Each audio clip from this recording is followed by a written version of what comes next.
We just saw Dune Prophecy, the final episode. Let me tell you, I was about to bail on this show several times.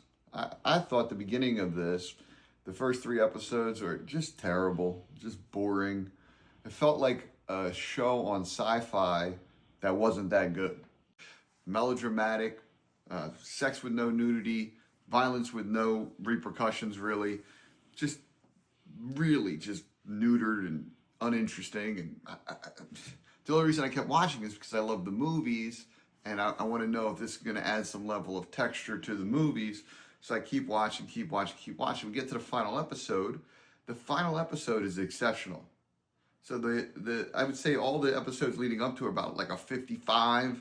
This last episode was like an 85, 90. So it's hard for me to grade the series, but it left me like, why wasn't this the first episode?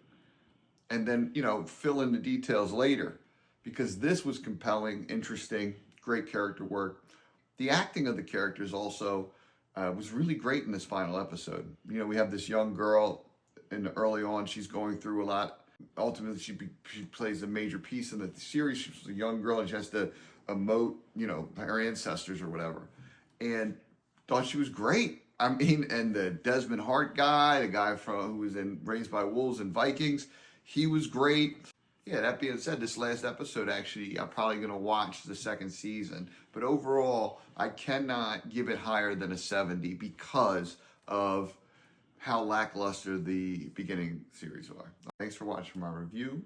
Come watch TV with me. Come watch a movie with me. Get on the review. I want to hear what you have to say because that's what matters. And I love you and I'm grateful you watched.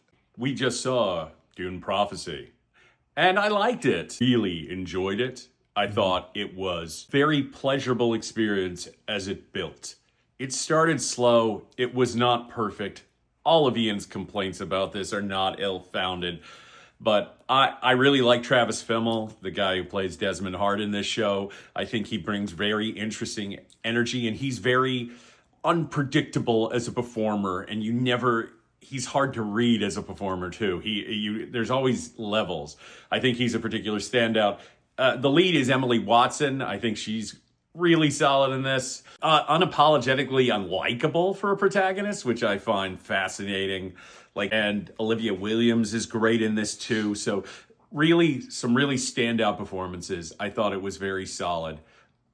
I'd give it a little better. I'd give it an 80. I think it's a very solid and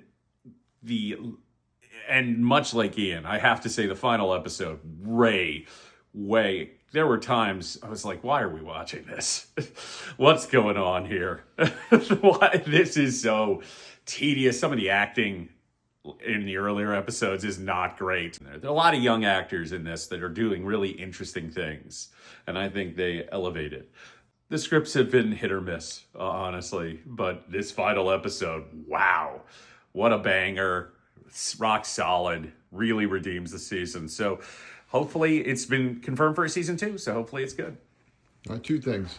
Who was the guy that wrote it? You said he wrote a bad Star Wars? So the writers of the prequel that inspired Dune Prophecy are Brian Herbert, the son of Frank Herbert, the guy who wrote the original Dune books, and there were many. Frank Herbert wrote a lot of Dune books, not just the original, but many others.